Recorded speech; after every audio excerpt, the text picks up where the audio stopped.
Welcome to Talking Heads on USA Global TV, starring the one and only wonderful Dr. JACALYN. It's a prestigious place where world-class influencers and experts meet, and where you'll find the most trusted advisors and coaches for all things in life and business.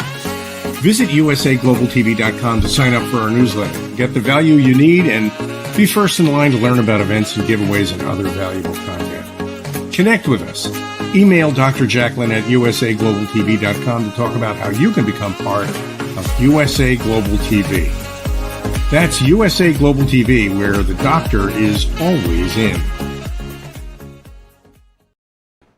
Hello, everyone, and welcome to USA Global TV and Radio. I'm Dr. JACALYN KERBECK, and our show today is Loving Longevity. And I'm super excited about our topic for today and bringing out my co-host, the star of our show. She is the go-to person, anything having to do with your DNA, anything having to do with looking and feeling better about yourself. She's going to tell us all about how we can do that. Live longer and feel better. Welcome, Annie Bush. Thank you so much for having me, and good morning, good afternoon, good evening to everyone, and welcome to Loving Longevity. If this is your first visit, or if you're returning, thank you very much. Annie, you are a holistic longevity strategist. What does that mean? That basically means that I have taken everything that I've learned in the last 10 years of being a personal trainer, a health coach, a brain health coach, a certified brain health coach under both Dr. Daniel Amen and Dr. Dale Bredesen. And through, after working a year at a very prestigious cognitive decline institute here in Sarasota, and I learned a lot because I tend to be a sponge. I am happiest when I'm learning. And I learned a lot about DNA and realized that really it is the blueprint for how we were designed. It's basically the instructions that God gave us when he created us as to how we're going to react to the environment, how our bodies are going to react to the foods that we eat and what we drink and how we move and the exercises that we do. So it's just really exciting that we are now able to get a copy of our DNA. And it has all the answers basically to establish what I call our health management plan, so that we don't have to come up with a disease management plan. I love that, Annie. I love it. We've got a comment, actually a question from someone on Facebook. Rachel Donovan, are you a hands-on trainer? I used to be a hands-on personal trainer, and I still do train in the pool. I am a certified aqualogics instructor, and if you want to Google aqualogics, you'll find it's a specific type of workout equipment. It is not styrofoam. It is not your grandmother's little styrofoam dumbbells that you use in the pool, because the styrofoam only works on buoyancy. You're either pushing it down or resisting it coming up. So it's only that directional. The aqualogics equipment is very scientific. It has blades, and there's handhelds, and there's little wings that you put on blades on your ankles, so that any movement pattern that you do, you're creating resistance. So yes, I still do the pool workouts, but I don't do much of the other workouts like I used to. I used to do Pilates, weightlifting, weight training, resistance training, but mostly pool workouts now. All right. And who doesn't love being in the pool and using the resistance of the water, right? I know. But even then, I rented a house for, a few years that had a pool. And the first thing I did was I heated it and I converted it to salt water, because there were days that I was spending like 4 or 5 hours in this pool before I converted it. And I'm like, this level of chlorine is not good for my body. I realized that. So I converted it over to salt water. So that's what I would recommend for anyone, is getting their pools converted to salt water. I'm so glad you shared that, because I love to swim, but all the pools that were near are filled with chlorine, and chlorine's so bad for my skin. You just feel like you're all dried out. So I love salt, but I don't necessarily love salt water in New Jersey. I don't necessarily know that I want to go in the ocean here. It's only 4 blocks away, but you won't see me in there swimming around because I can't see the bottom. I like when you're in a beautiful place where you can see what's going on. You know, and that's a little bit of a safety thing to be able to see what's in the water. Yes. But, you know, just walking in the sand where the water is really good for grounding. And we could probably do a whole program on grounding, because your feet are just, they're in the ground when you're walking on the sand, and you have the ocean there with all the negative ions in the water. So from a grounding standpoint, that's why you always feel so much better after spending a day at the beach, because you're so grounded. You know what, 2 weeks ago I went up to Daytona, and for those of you that are unfamiliar, Daytona Beach is very flat and very hard. So it's perfect for walking. And I just kept telling my husband, I'm going to be so grounded after this weekend is over. You know, I love that, Annie. Thank you. I will go and walk on the beach, walk in the water, and commune with the sea. There you go. Our guest is actually backstage now, so exciting. I knew you two could figure it out. No, actually, I have to say she figured it out herself. So go Barbie. Congratulations. Yeah, go Barbie. So would you like to introduce Barbie? Would you like me to introduce her? You can go ahead and introduce her. I think you have her bio. Yes. Okay.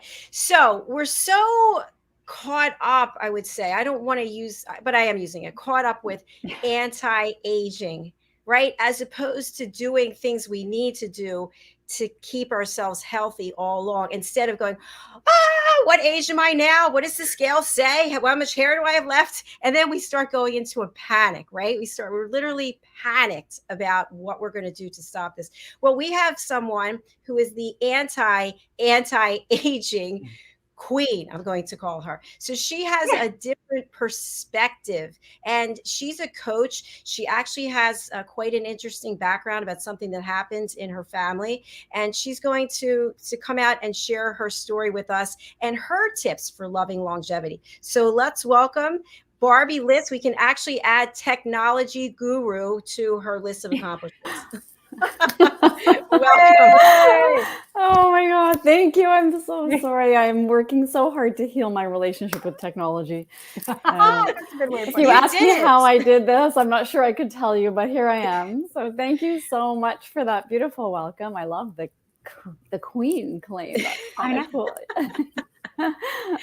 So tell us about your backstory when it comes to why it is that you are working with people in terms of aging and the way they're perceiving this process.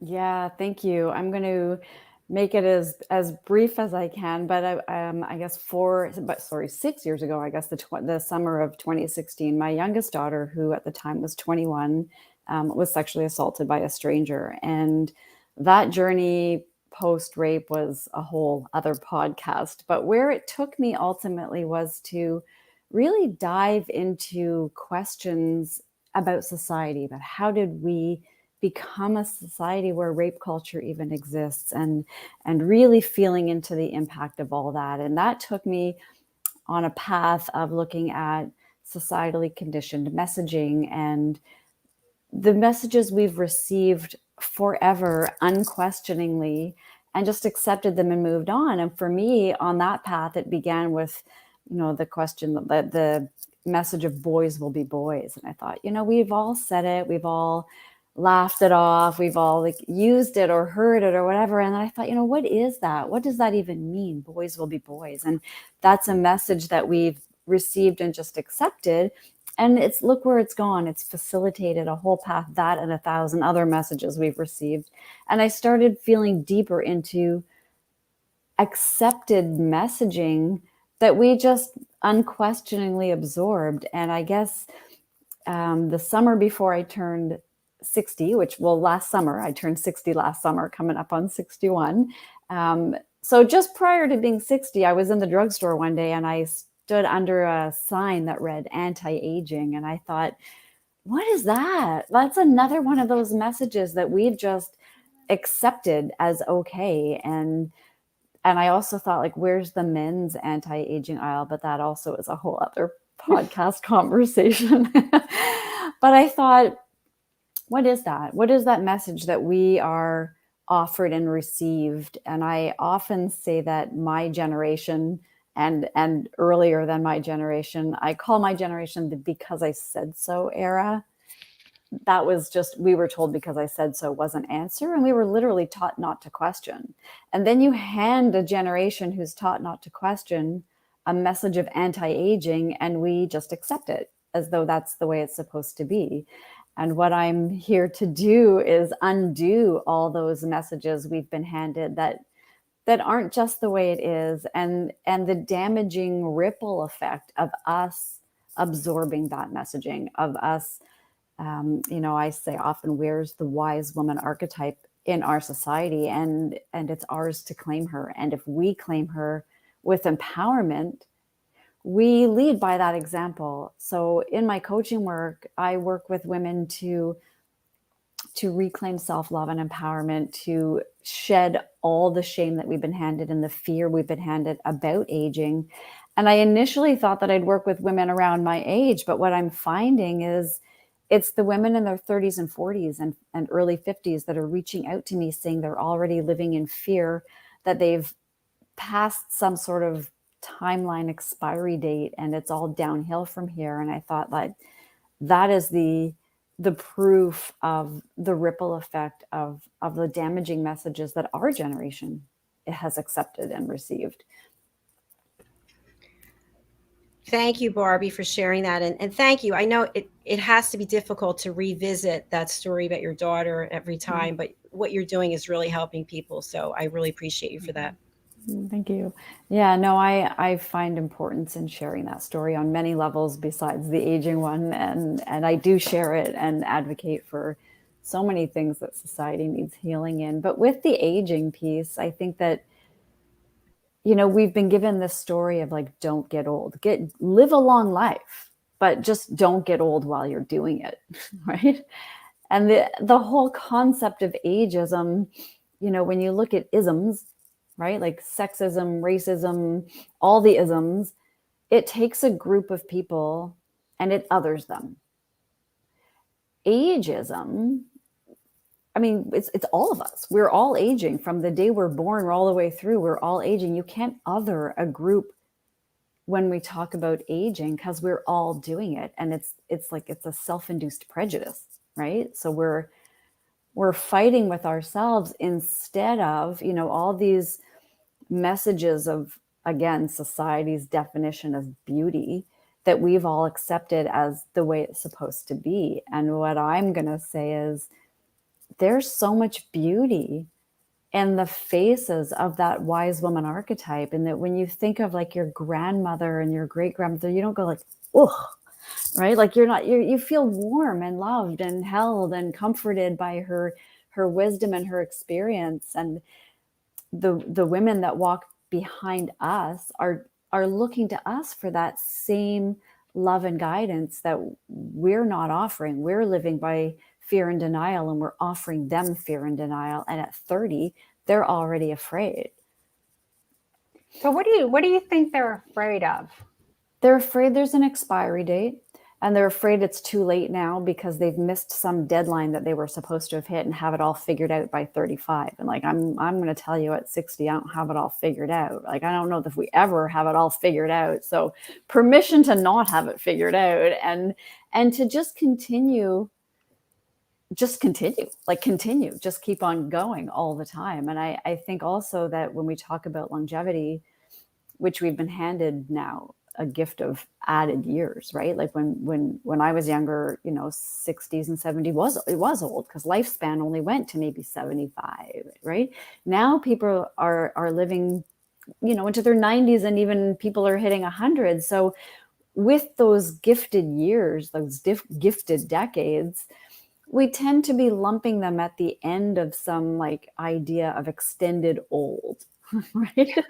And I think what we need to do, or what I speak about, is, like, there's now, like, a new book in what was always a trilogy of people's lives, right? And that book needs to be inserted somewhere in the 60s, 70s, 50s, 60s, 70s, because we have a template for young childhood, and we have a template for our young adult years, and we have a template for our elderly old years. But what we don't have is a template for the alive, vibrant, still going 50s, 60s, and 70 and 80-year-olds who no longer fit into that ideal or idea, not ideal, idea of what it looks like to be older. So what I'm offering is, let's claim it.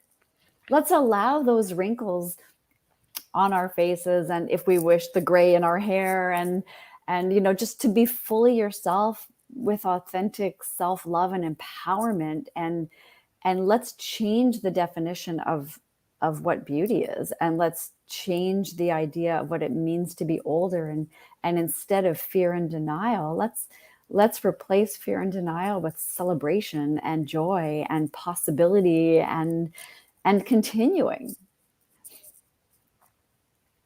I love what you shared, because I hadn't actually thought of it that way. But now that people are living longer, it's kind of like, what is that plan when you get to be in your 80s and your 90s? Yeah, it's exactly like you said, Barbie. It's these years, the 50s, 60s, 70s, and 80s, that we're like breaking new ground in. Yeah. And we can just create whatever we want.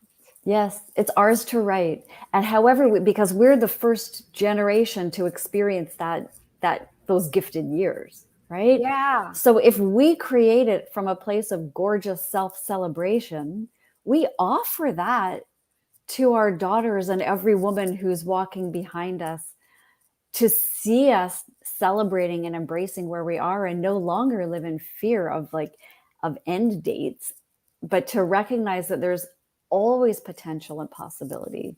That hill that we have, that old vision of like the hill, and then you're over the hill, right? And there's like this moment of peak, right? Yeah. And what I'm saying maybe is there's like a hill, and then this gorgeous platform that's still filled with tons of possibility and creative power, but now with wisdom and experience behind us. So we do it even more gorgeously, right? And that land is like where the wise women architects all live.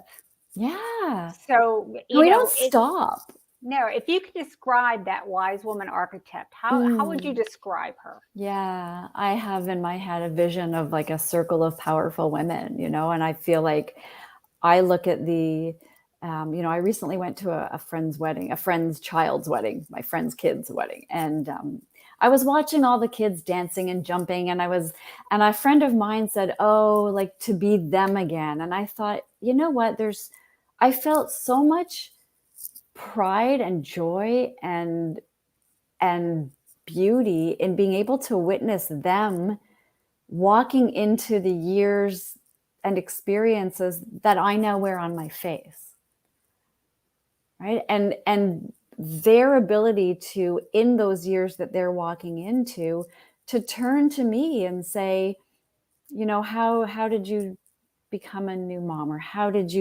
was this for you? Or how did, and they look to us for guidance, and for us to step into that archetype of the older woman. And older not meaning that we're finished and done, but we're sitting in this new gorgeous place of having gathered the wisdom of experience with our years, and walked a path that the people behind us are walking into. And now, from a place of support and love and guidance and my arms around them, I can support them from my seat of celebrating who I am and where I am in this moment, and let them witness me continuing. I'm going back to school. I'm continuing my profession. I'm like, I'm not done just because I turned 60. There's so much more ahead. And this is the wise woman I want to offer. There you go. And for just like listening to you talk, when we get to this point, the things that we do now, we need to do it. We're being intentional about them. Yeah. I don't know how it was for you growing up, but the oldest person that I knew was my grandmother. right? And she passed in her mid-70s. So when I was so she was fairly young. So I, even then, didn't have that 80-year-old or that 90-year-old archetype that was thriving. So for us, you know, because I'm 62, we're in that, we're just breaking the molds and creating new molds because we don't really have any archetypes to follow. That's right. When you think about your grandmother, when I think of my grandmothers at my age, they did not look like I look. They did not dress like I dress. They didn't do what I'm doing. They were old. They were because their lifespan was younger. A great analogy, I was talking about this with a friend last night too, is when you think about the show, the Golden Girls, and then you think about the remake of the Sex and the City series called, what was it called? And Just Like That.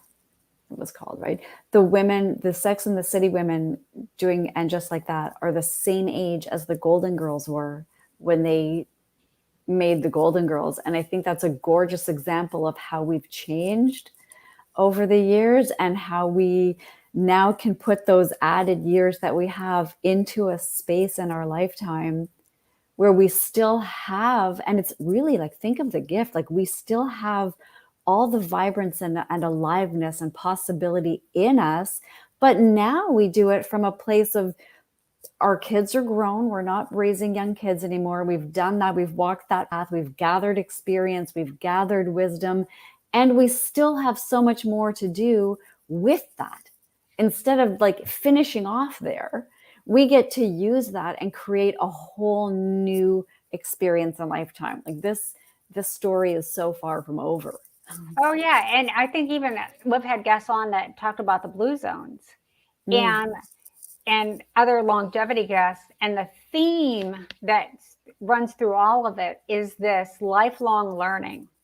Like you're going back to school. Yes. You know, I made some comment about wanting to go get my PhD, and my husband made some comment. He goes, "I don't see you now." You know, right? Because, well, there's that. Yeah. There's that aspect of it. But, you know, us desiring and even thinking and dreaming of just, you know, continuing our education and continuing to grow. Yeah. And taking down all those messages that, you know, I've had friends say to me, well, you know, Barbie, that's just the way it is. I'm like, it's not just the way it is. It's the way we were taught that it is. But think about it deeper. Same as that boys will be boys comment. Think about it deeper than just saying it. If you think about it on a deeper level, it makes no sense. Boys will be whatever we raise our boys to be, right?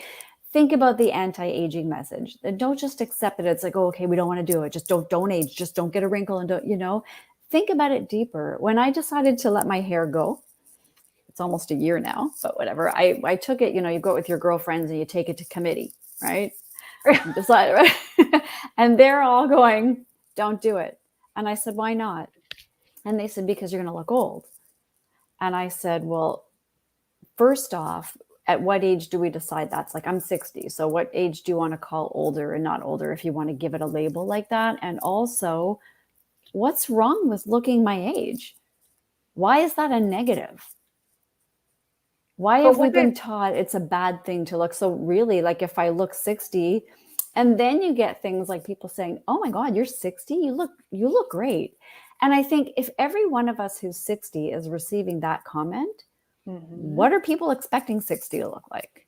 Well, that was going to be my next comment. Right. Seeing that, you know, we're breaking new ground here. The rules are going out the window as to what we're supposed to look like, act like, whatever. Yeah. And I think it comes down to, if you just keep yourself healthy in these 50s, 60s, 70s, and 80s, and you keep co-creating, and you keep expanding your existence, who cares what you look like? Exactly. And the truth is, radiance is what makes you beautiful. When you are happy and glowing, you are radiant and beautiful. There are a lot of people who are, by society's definition, beautiful, who are super unhappy and they show no beauty, right?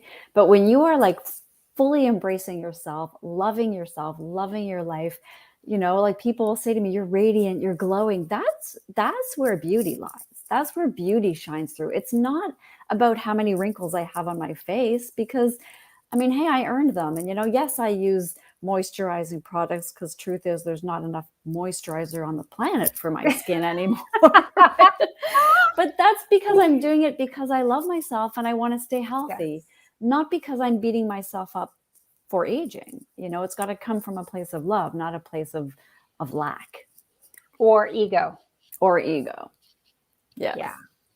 I think that's that other part of it, is trying to please others and look good for others and all that. And I think your radiance, Barbie, comes from that glowing because you're wanting to help. You're giving of yourself to these other women. And I think that fits within that archetype.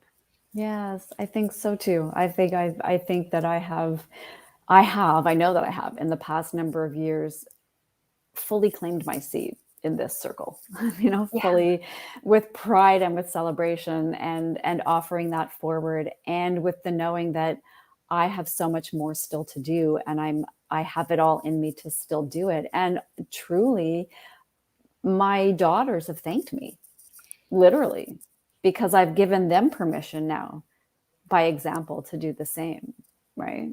Right. And just showing them how to do it. Yeah. What do you find, and this may be a difficult question to answer, but what do you find the difference in the mindset of a 60-year-old versus a 35-year-old? So I'm going to split the 60-year-old into two categories, because they're the ones that who are fully embracing where they are, and they're the ones that are not fully embracing where they are, right? So the ones that are like yourself and myself, that are like, we're continuing and we're going and we're just like not even thinking about the number. We're just going. It's not about the number, right? It's not too late, not too old. I'm just continuing until one day I don't, right? Right. I think that in that respect, there's not a lot of difference between, I'm going to take that back. Yeah, there's so many layers to your question. I know. That's why I said it was going to be difficult. I'm sorry. So the 35-year-old, I have the power now at my age to do the things that I was doing and looking at doing at 35. But now I have the added privilege of experience behind me. So in that respect, I have an advantage that I would want to share with that 35-year-old, right? And too many 35-year-olds today are, again, living in fear, right? So they're already feeling depleted and overwhelmed, and they're like, these are the women that are coming to me for coaching. Because they're, what now? I'm 35, and it's like, so the difference is, I think for us to claim our seat as Wise Woman Archetype, and to do it from a place of truth. This is what it really looks like. And I'm here for you to hold and support you on your journey, because they need that. Mm-hmm. I had a young woman who just became a mom recently for the first time. And she said to me, I hope I'm not doing it wrong. And how did you know how to, and I thought, where are we? We need to show up for these women who are walking our path the same we turn to our mothers and grandmothers. And if we're doing it with fear and denial, who are they turning to? Right? And is there some still societal expectations of what the 35-year-olds should be doing? I think so, but I do think it's shifting. I think we are in a time of shift. I think that the younger generations are far more open to the conversation than most people my own generation. I know that it's a hard conversation to have with most of the people I know, but the younger people that I know are like desperately wanting to have the conversation. So I think that there is a shift happening. And I think that's why it's really important for us to step up and claim that seat for those women and for ourselves. Because truly, if we don't claim it, you know, if we visibly hide our age, we hide ourselves. We're becoming invisible. And it's invisible is a word that I hear from a lot of clients that are around our age. And they say, you know, I feel invisible. And it does happen in society. We do become invisible. But the more we deny who we are, the more we're feeding that and perpetuating that invisibility, rather than saying, hey, I'm completely visible. This is what I look like. I'm still going. This is great. And I think it's women embracing their authenticity. Yes. And, you know, you and I have the benefit that we got over this hurdle. Mm-hmm. But the women that, you know, the empty nesters, the kids have left the house, the husband's always had his life, so he's fine. And all of a sudden you're 60 years old, and you don't know who you are, and you don't even know what brings you joy. And these are many of my clients that, you know, I thought would be my full clientele. And though they are, I'm surprised by the number of younger women who are coming to me. But the women in our age group who are exactly where you are, the kids have left, they really don't know. They've given themselves so fully to raising their families that they don't actually know who they are anymore. And it's figuring that out. It's going back, it's peeling back. We go back to like the roots of a lot of those scars and a lot of those stories, and we do some editing and we retweak it and we do some rewriting so that they walk out feeling empowered, feeling that self-love and celebration, and ready to create next chapters that are gorgeous. Right. And if they've never, ever thought about what those next chapters can be, yeah, it's either terrifying or exciting. Yeah. And I say that in again, if I'm plugging too much, you can stop me. But in my work, I say, you know, where I meet my clients is in the space between the two chapters. So when and if one day I write a book, I'm going to leave a blank page between each chapter, because we're in a society that pushes us to keep going very quickly. Get up, move on, brush it off. You're fine, keep going. And what I'm saying is, as one chapter's ending, whether it's beautiful or not beautiful, there's a process of ending. You need to allow it. You need to grieve it if it needs grieving, move past it, sort of process it, put it in its place, figure it out, and then be able to rewrite your next chapter. But you can't just jump into the next chapter. So what I say is, I meet you in that space between, where we figure it out. We work through a process of resilience, and we look back at what was and what you want to bring with you and what you don't want to bring with you as you write the next chapter or chapters or sequel or whatever it is you're writing. Oh my gosh, that is beautiful. I love that analogy. I love the way that looks. I love the way it feels. Thank you. Because if you don't process something, right? It's like this thing with you. Right. And it just hangs out until that moment hits, and then it rears its ugly head again. Yeah. And it's those stories, you know, we've all had those stories that just like play on repeat in different scenarios and but it's the same thing playing on repeat. And until we look at that and heal it, it's just playing on repeat, screaming at us to take a look. Right. So that's what we do when we take a look and we look at those patterns that play on repeat, and we learn how to undo that pattern so that you can rewrite the story the way you want to write the story. Because there's usually a lesson there that we didn't learn. Exactly. That's the why me, and I say to my clients, when my clients go, and we've all done it, when my clients are like, oh, why me? My response is, you tell me. Yeah. Why you? Why is this happening? What message, what lesson are you meant to be learning in here? And let's play with that. Yes. Yeah. The characters are different. Yeah, exactly. Right. But you're the main player. Exactly. And, whether we can accept that we attract that into our lives, but we do it unconsciously, but for a reason, because there is a lesson there for us to learn. That's right. And then once we learn the lesson, we get to move on. That's right. And we can write that chapter. And you know what, again, like back to it, if we write that chapter from a place of our authentic selves, and we're celebrating who we are, and we're embracing and embodying who we want to be, then not only do we benefit ourselves in a huge way, but that ripples downward to all the women walking behind us. Right. So, your healing is their healing, and your self-love is their self-love, and it all ripples and connects. Yeah, absolutely. And so if you just think about those women that really influenced you to become who you are, gave you the strength that you have now, when we started this conversation, you said that we're the generation of just because or whatever. Yeah, the because I said so era. Because I said right? so, right? Right. And then as I got older, my mother admits, she goes, we taught you kids to think for yourselves. And then you did. Yeah, oh yeah. Yeah. So I they say let that often. they let us make the mistakes.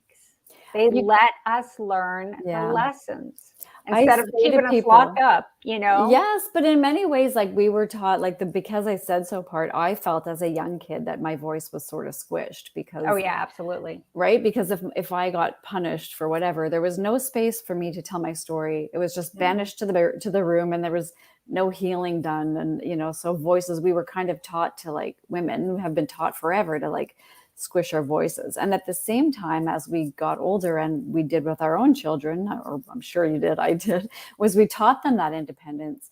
And now we can't sit as the older generation and, like, shake our heads at the kids today, because they're doing exactly what we taught them to do. And our way isn't better now. It was, we thought our parents, every generation does the same. Our parents thought their way was the best. And every generation, the world's changing really fast, as we know. And we need to let them take this. And we need to trust that we've given them the tools to take it with, and let them do it. And we're doing our part in it. And we're, again, as the wise women, we are, there's this, I always have visuals, but like this visual of a baton being passed. I carried the baton, I pass it to my children. We pass it back and forth for many years before they take it completely, right? And it's important. That's how we're going to bridge the gap, right? By allowing each generation. We need to honor the younger generation. The younger generation needs to honor us, and it needs to be done with respect and love all the way through, so that we all grow by it. Right. And so that historical knowledge that we acquire, we can pass it along. Now, I never had children, so this is kind of my platform, so to I love speak. that. Yeah. For being able to bring people like you on, right? That are actually the boots on the ground, dealing with women, helping women get through these processes. I dealt with a little bit as a personal trainer, because when a woman would come to me that they wanted to lose weight or get healthy, my first question would be, well, why? Yeah, I love that. I used to be a trainer also.